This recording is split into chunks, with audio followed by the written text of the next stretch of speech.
as we were just talking about, seems like you had to revisit a lot to write this book, and a lot of painful stuff to write it too, right? Yeah, it wasn't easy. It wasn't easy as I thought, as easy as I thought, until you really start diving in, to, the stories and the life and the ups and downs. And I wasn't really ready to write a book, but the more I thought about it, the older I'm getting, I just felt I need to do this. I need to do it really for me. Was part of it about kind of setting the record straight on Kind certain of, things? kind of. There's so much stuff out there, about my life, about Elvis's life, about our life, about, people in our lives. And this is the real thing, this is my life, so. It's unflinchingly honest. I mean, I think you answer just about every question a reader would have, indelicate or not. Well, thank you. Yeah, I did for sure go through the things that have been asked by others, and I tried to think of the things, that I felt I really needed to cover. Yeah. So it wasn't easy, for sure. There were times when I just thought, I don't think I'm going to do this. I feel like I'm exposing myself. I'm saying too much. It's too much of my, because I'm very private. Yeah. So, but then I went back to, if I don't, someone else is going to write a book, and I'm not going to be happy with it because it's not the truth, or they didn't live it, or meaning live the life. I did get through it, and I'm happy I did. Happy it's over. Yeah, there won't be another book, so come and read it. Did you learn anything about yourself while you were writing? Oh, boy. Yes, I did. I didn't know how much I could tell because I am so private. But I felt I want to be the one, not somebody else. You start the book really near at the end of your divorce to Elvis. Why start there? Why start there? It was a good place to start for me. It was a good place to start because, as we know in the book, how I go through it, and people will realize, what I went through in my life with Elvis.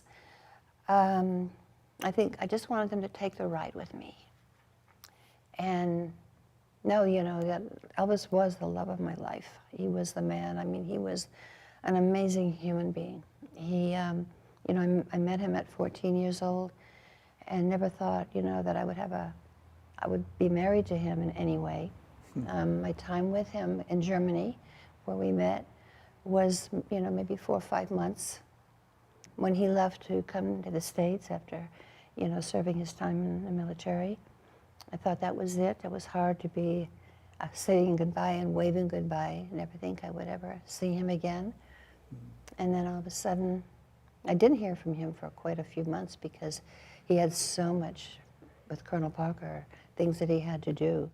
Finally, I get a telephone call, and it's him. It's 3 o'clock in the morning. I'm in Germany, and he's in LA. I heard the phone ring. My parents didn't, thankfully. And, and I knew it was him. I hadn't heard from him, like I said, in quite a while, 3 months, 4 months. The two of you really stayed uncommonly close, really. Mm-hmm. He never remarried, you never remarried. What are we to make of that? We couldn't find anyone else. Well, the bar's pretty high Exactly. for both sides. True. I mean, I've gone on dates, and I've gone with a few people at lengthy time. Of course, I have a son, a daughter, and of course, I did want children and more children.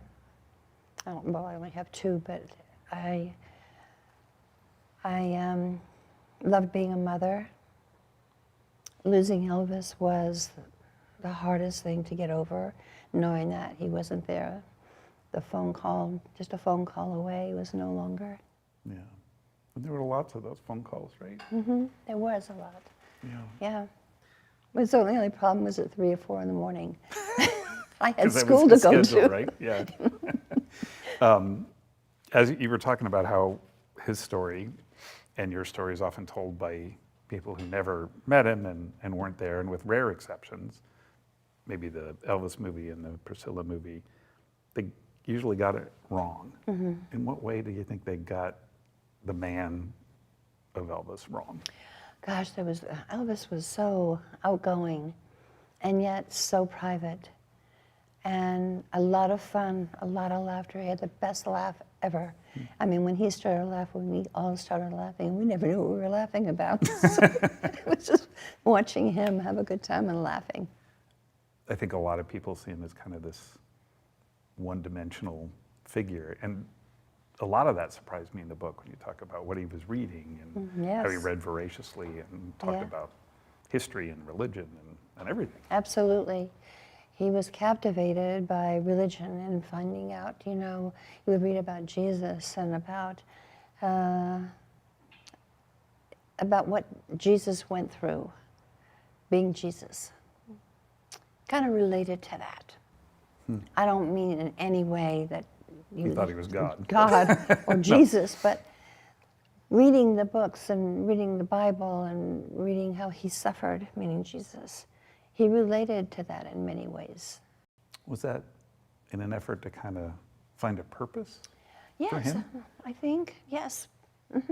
Oh yeah, he'd preach the Bible. He would have the Bible and he would come out with stuff and read it, and we would all be there listening. And I mean, it was great for a while, but it got to get a little boring.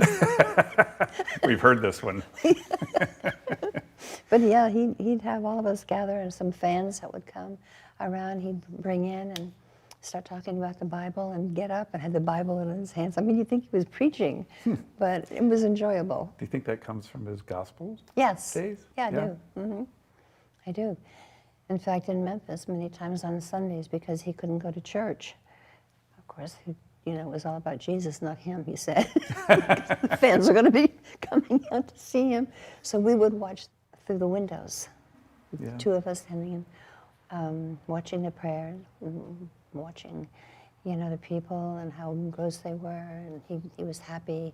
In the South, people are very religious, much more so, I think, than here. Yeah. And everyone still goes to church, dresses up, women wear their hats. It's really, really nice to see. There's a moment where you talk about you guys just standing outside a church and listening as they sang. I that guess they it was sang. his favorite song, Yeah, right? that's right, yeah. How Great Thou Art. How great thou art. Yeah. Yeah. And you remember that moment. Oh, yes, absolutely. Well, we're like kids. We were like two kids looking in the window and listening to the preach and listening to the chorus. And of course, he'd sing a little bit too. He couldn't sing too loud, of course, because guess what? The preacher wouldn't have any more people sitting down. They'd be out with Elvis. Right. Strikes me It was though. fun. Strikes me that you couldn't really sing those gospel songs the way he did if you didn't have a pretty strong faith. Yes, yeah. And I think, when he sang the gospel songs, you can feel that he was living the song. And I put, a lot of times I put the albums on, and it's very emotional because I, knew how he felt about the songs and knew he was living it as he was singing the songs. So, yeah, he was very unique in so many ways. I don't want to dwell on it, but when you get to the point about the day that Elvis died, I didn't know, maybe this was out there before, I didn't know that your daughter was there that day and saw him. That must have been She called me, yeah. life-changing Yeah, thing to see. yeah. Yes, and in many ways I'm thankful, in many ways, that she was there. She got to be with him and saw him for the last time, thank God. And I went, of course, when she called, and Joe Esposito called. A few of the guys called to let me know. So I got on a plane that very day and left, and to go, especially to be with her and her grief, and of course myself. It was probably the hardest thing a mother could really be involved in. Because you can't make the hurt go away. That's right. You can't make the hurt go away. You talk very openly in the book about his use of drugs, but he thought that they were legal drugs because they right. were all prescribed. But was there anybody around him who could No. convince him to stop? No, you couldn't convince Elvis on anything unless that he believed in it or, thought about it and thought You you're tried to right. bring it up. Oh, yeah. Yes, and, you know, but he had taken them for a long time before I even met him. Even in Germany, when Yeah. I met him, he was already taking uppers and downers and sleeping pills because he could not sleep. You talk about how the doctors would basically give him anything that he wanted. Anything So that they was were there. really enabling it, right? Very much. He was Elvis. You're not going to say no to Elvis. But back in the day, you felt it was a normal thing. So many people that we knew was taking sleeping pills, taking uppers, and, like it was an everyday thing Yeah. for people to do. When was it that you really noticed the change in him, though? When you said he looked bloated and Yes, bloated, the slurring of his words, being in Vegas on stage, and you could see it coming, meaning he'd sometimes forget the words to a song. and that wasn't him, right? No, my gosh, no. Did no. he have a sense that he was deteriorating? That Yeah, I think he was. He was very bloated. But did he know? Couldn't lose. Did he know?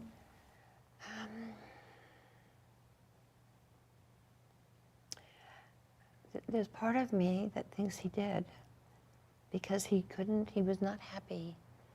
He was not living, wasn't doing the movies that he wanted to do. He wanted to do movies that said something, that meant something. The movies that other actors were getting that were movies that he loved, that were serious movies. Yeah. And because Colonel Parker had him, because first of all of his movies, the fans all went, people went to see his movies, all of them. And Colonel would tell him, well, look at, the theater's full. What else do you want? And he goes, I want to do a good movie. I want to feel good about the movie that I do. And I said, I don't feel good with these movies. It's stupid. And it's the same thing. Boy meets girl, girl meets boy. Boy sings. Yeah, and boy sings, that's right. Yeah. That was not Elvis Presley. Huh. It was much, much deeper. He saw so many accolades during his life, but then so many of them came after he was gone. Yes. And then very often you were the one who would step in to receive those accolades. Well, yes, because I didn't want him to just melt away. This is Elvis Presley. He was beloved, not just in the States, but all over the world. And to have him just slip away, and all of a sudden people forget, children would never know. Only they would learn, of course, about Elvis because he was famous, but they now go to Graceland, and kids go all the time now. They love the story, and it puts a smile on my face because he would never believe it. The You don't kids were think? coming, no. Did he think about how he'd be remembered, or if he'd be remembered? I think he was more afraid of not being remembered. Yeah. Yeah. What do you think he'd be doing had he lived? Oh gosh, I think, he loved what he was doing. He loved to sing. Yeah. And he just wanted good material. He wanted good material that, that would be, something that he could deliver and loved. Gospel was one of them. Yeah. The funeral that day, I remember, I guess I was 12, I guess. I remember watching it at my kitchen table with my mom, and she was crying, and my dad came in, and he was crying. And it was a national event. It's a day we all remember, all of us who lived and have lived, and even now. Is there anything about that day or those days that you haven't told anybody? Yeah, definitely. It was hard to even talk. It was hard to believe. You never thought Elvis would go first before anyone else, before his father. Yeah. His father was still, his grandmother was still alive. And who would ever have thought that this would happen, that we'd lose him. The whole country, not just the USA, but other countries as well. It was unbelievable, the line of people that came to Elvis's funeral from all different countries of the world. To this day, it's just unbelievable, the love that people had for him, and the loss for them as well, because he meant so much to you know, he meant so much to them and their children. Did you have a sense then that you sort of were going to be the keeper of this legacy? No, I didn't. Mm-mm. But you have. No, yeah, I know. Your yeah, whole but, life. But I never, you know, I was close to his father, and he did give me little, I mean, how could I say, a little credit in a lot of things that I did with Elvis and what he loved and how I cared for him. But never thought that I would be the one that would take the estate. It's a big burden, though, for Big. you and your daughter to carry. But people came, Yeah. and that's what it was all about. And they brought their children, and now their children and Yeah. grandchildren are coming to Graceland and talking about how their parents brought them there when they were little. It's really beautiful. I would imagine as a mom, raising Elvis's daughter would be difficult enough, but doing it as a single mom, that's another thing entirely, I imagine. My daughter was not easy. She knew she was Elvis Presley's daughter, and she used it. I said to Lisa, you can't be telling people that you're Elvis's daughter. Now, mind you, she's only like 5 or 6 years old, 7 years old. Yeah. But she did use it, and I'm going, she goes, why not? It's true. I go, because I don't think, I mean, I don't, you have a great personality. You're fun to be with. I don't think you need to use your, I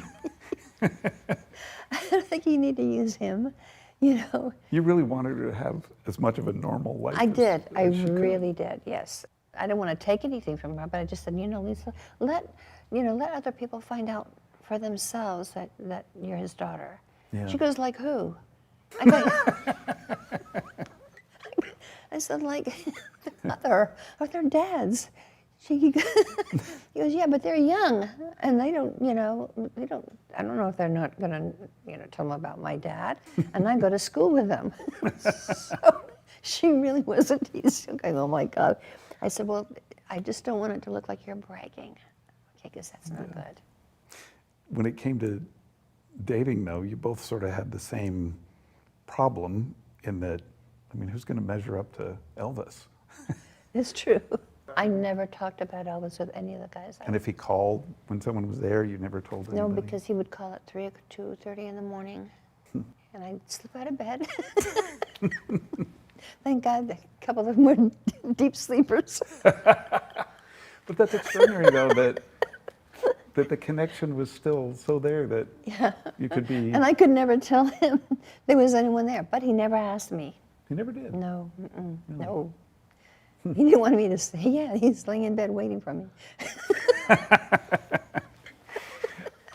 That's very funny. When it came to Graceland, it was basically, as I understand it, kind of hemorrhaging money at that time. But you made it. You were very insistent on the fact that you weren't going to sell it. Oh, absolutely, absolutely. Because why? Pardon me? Because why? Oh my God, because Elvis loved that home. I mean, he would bring people in, fans in. He loved that home. I just, in my heart, I just had to figure out a way to keep it. And that's when I had to roll my sleeves up and start asking questions on who I should go to. Because I really wasn't in the business world at all.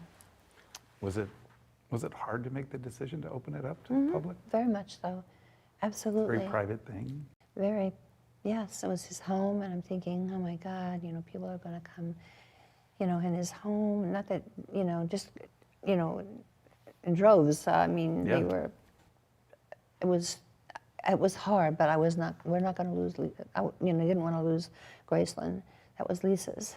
And I even thought, my God, what would my daughter say to me if she asked me, Mom, why did we sell Graceland? Why isn't that my home anymore? I couldn't bear to have that. You wrote in the book that when you're there, you still feel a spirit there. I do. Still? Absolutely. I walk in the front door and I can hear, Scylla, is that you? Really?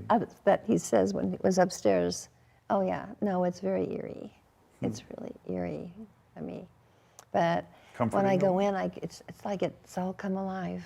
It's like, oh my God, this happened, that happened.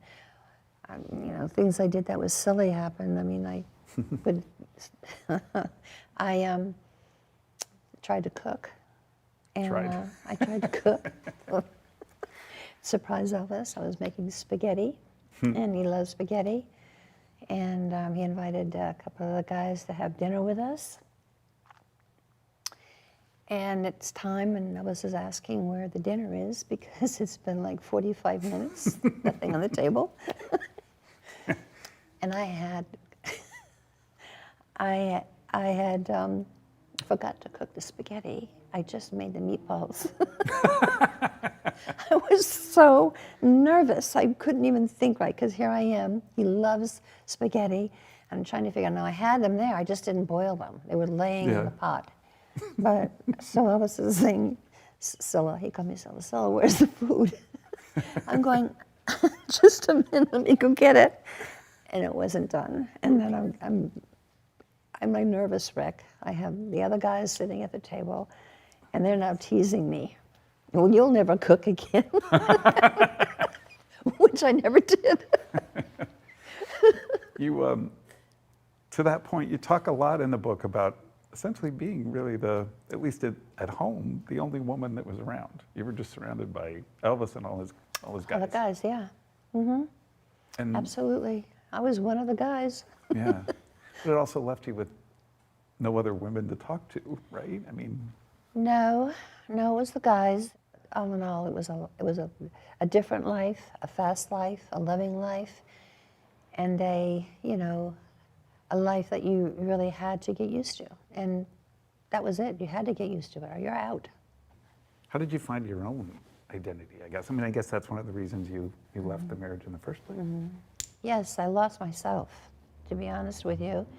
I realized, gosh, I want to do something. I want to work. Well, Elvis really didn't want me to work. He said I didn't need to work, but I did need to do something. But the urge or the sense to kind of break free and be you was big enough that you left the most high wattage marriage on the planet at the time, and people really were shocked. Why would you leave Elvis? Because I had to find me. Who was I? I was Elvis's wife, and that's all people are around me for. And I go, I have to be me. I have to be, I have to find out really. I'm still young. I'm 21. I'm still trying to find out who I am, what I can do. Can I do something? Am I going to work? I want to work. I want to do. I want to prove to others that I'm not just a wife. And I just needed to find out life. I was living Elvis's life. It was all about him. I mean, I was very much in love with Elvis, very much. But it strikes me you still are. I am still very much in love with him. I didn't leave him because I didn't love him. I just couldn't live the life. I mean, with 6 guys, they were cheating on their wives. I'm watching this, and I know their wives. I'm best friends with them. I just couldn't live a life of a lie. And meaning a lie that if their wife asked me something, do I know? I don't know. Yeah. Believe me, I mean, people don't understand it's Elvis Presley. Yes, it doesn't mean I didn't love him. I still love him to this day. What got you to enroll in acting classes in the first place? Oh, how did I get into acting classes? Oh, because I needed to be free from myself, meaning I was quite shy. I was actually very shy, believe it or not. You speak of those years when you were on Dallas as being some of the happiest years of your life, yeah? Yeah, I loved it. I love playing Jenna Wade. You know, you're out of yourself. You can be someone else. Yeah. And it was fun. I enjoyed it very much. I liked Patrick Duffy. He was great. He was my love interest, along with a few other girls, but Right. I had to put up with it. Was it tough when it ended? Yeah. Yeah. Yeah, I would it imagine. was. Everyone was very sad about leaving. We all really bonded together. It was wonderful. Yeah, Is it true that you really turned down Charlie's Angels? I did. Did you really? Yeah. I did not want to be a Charlie's Angels because you do a Charlie's Angels and that's how you looked at in real life. And I did not want to look like a Charlie's Angels or be associated in that, in that, how could I say it, as a Charlie's Angels girl. So I turned that down. I turned a few shows down. Naked Gun comes along, and it's still. I told you before I was watching some of the scenes. They're so funny. Were you worried because you'd never really done comedy before, right? No, I've never done comedy. No. And I did tell that to the director. I Yeah? said, I'm not a comedian. He laughed and he said, Priscilla, we're not looking for a comedian. You'll have, we'll get, you'll know your lines and everything, but we think you're perfect for this role. And I go, I haven't really done a lot of roles though. But I had a wonderful relationship with him. He was such a nice man. Him and his wife were wonderful. And you said Leslie Nielsen was. Leslie Nielsen was great. He could not have been nicer. Yeah. I really miss him a lot. We had lots of talks. Some of the more interesting parts of the book that aren't necessarily about you are about some of the other celebrities in your life. You've been around celebrity forever, but Michael Jackson was something different, you said, for you. Yeah. In what way? Because I felt he was very clever. I had read things about, Michael, and I didn't dislike Michael. When my daughter told me about Michael, and that he approached her, and she liked him a lot, and we were getting ready to go to Hawaii, and I thought, I gotta talk to her while we're in Hawaii. I'm not going for this at all. And so we got there. About the third day, we're walking on the beach, and she said, Mom, Michael wants to get married. And that is when I said, Lisa, I'm not really for it. And she goes, why not? I go, who are you? Michael Jackson, Lisa Presley. And I knew that Michael loved attention, which he did. And he hung out with a lot of people with big names. Yeah. And I knew it. I knew that's the reason why. They didn't even know each other that long. So I did tell her that. I didn't want to rub it in. I didn't want to keep saying it. I already said it. She knew how I felt. And then she found out for herself. And she actually came to me and said, Mom, you were right. That kiss on the MTV Music Awards. Yeah. He figured all that out. Yeah. Yep. It was all just. She told me she was worried about it. She goes, Michael wants to, wanted to give me a kiss, at the show. And I'm going, oh boy. Yeah, that was all planned. Really? But now in meeting him, he came to Memphis. He was sweet. He had that little voice, Yeah. And I asked Lisa after, he had gone back and we were still in Memphis, I asked her, does he really talk that way? And she goes, no. He has another voice.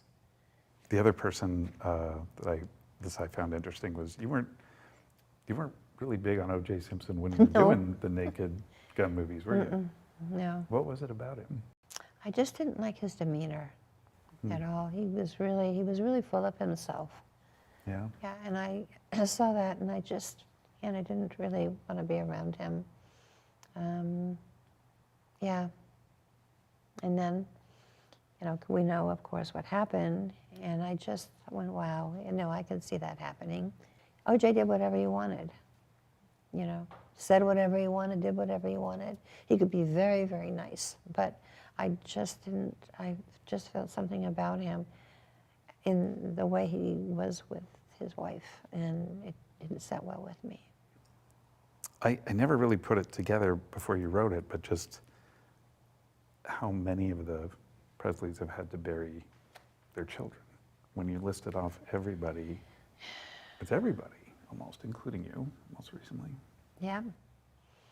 That's hard to take. That's reality right there. And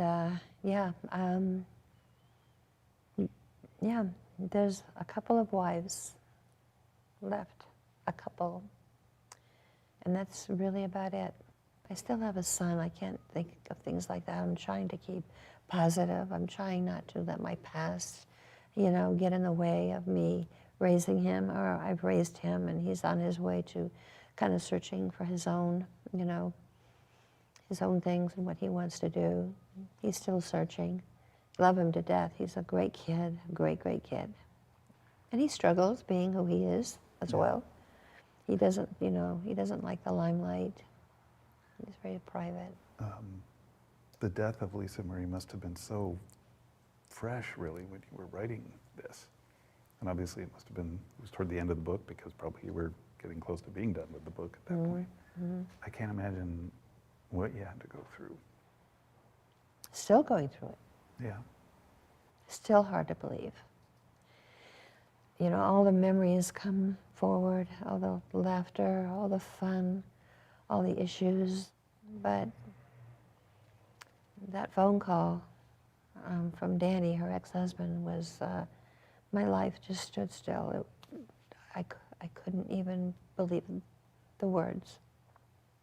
It seems like you've lived with so much grief, really, in your life. And you even write in the book that you're never going to outlive it. Yeah, no, no. So what do you do with it all? I have to live life. I have a son. I have grandchildren now, and I want to and have to be there for them. But not many people talk about Scientology, but you're pretty open about talking about it. How did it help? I got a lot out of Scientology. I did.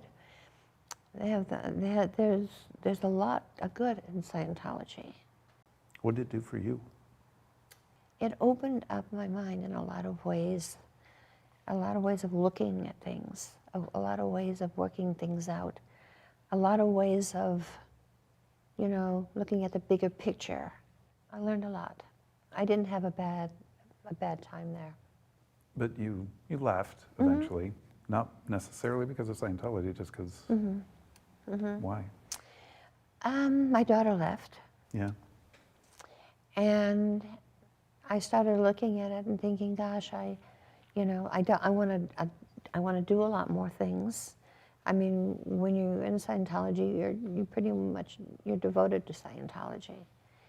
And I had been asked to do a lot of things and movies and things that I did, and I just needed freedom to be able to do it right then, and not have to worry about going to class or, making sure I put my time in. But I never had a bad experience with Scientology, like some people have. I really want to enjoy my life at this time. I don't want to be someone that, is unhappy or, gee, this happened to me. Things happen to everybody in life. I now can look at things in a bigger picture. I enjoyed people, I enjoyed being around people, but I also like my privacy as well. Yeah, I decide for myself what I want to do, when I want to do it, if I want to do it. And I feel I'm in a really good place. How big a part of Elvis, how big a chunk of your life does he still occupy? Oh, he's still around. He's still around. He's still around. Oh, yeah. There are things that happen, and I go, God, what would Elvis would have done here? Or I know what Elvis would have done here. Oh, my gosh. He'd knock that guy out in a second. You said in the book when Lisa Marie did decide to separate from Michael Jackson that you could hear Elvis's reaction. True. No. Yeah, I'm living a good life. I'm very positive. I look at the good things in life, not the bad things. I think that's the way we all should live. We've all been through bad things. We've all had to struggle. But you know, when you stop and think about it, we're not here that long. Yeah. We're not. All of a sudden we're older and we think, wow, I don't want to hold on to bad things. I don't want to hold on to, you know, things that are in the past that happened. I want to move forward. And I have great friends and enjoy very much being around them, but I also like my privacy very, very much. And I'm alone a lot, but I get along with myself. I don't talk back. What do you want people to take away from the story of your life, or at least this second chapter of your life, I guess, after Elvis? Oh my gosh, I've been through a lot. I worked through it.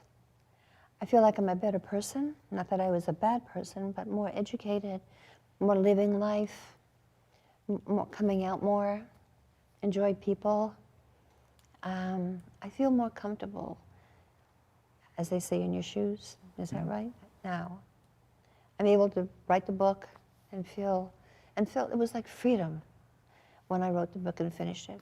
It was like, wow, I can't believe I got through this. And I hope people enjoy it. You know, it was a good life. I have no regrets whatsoever.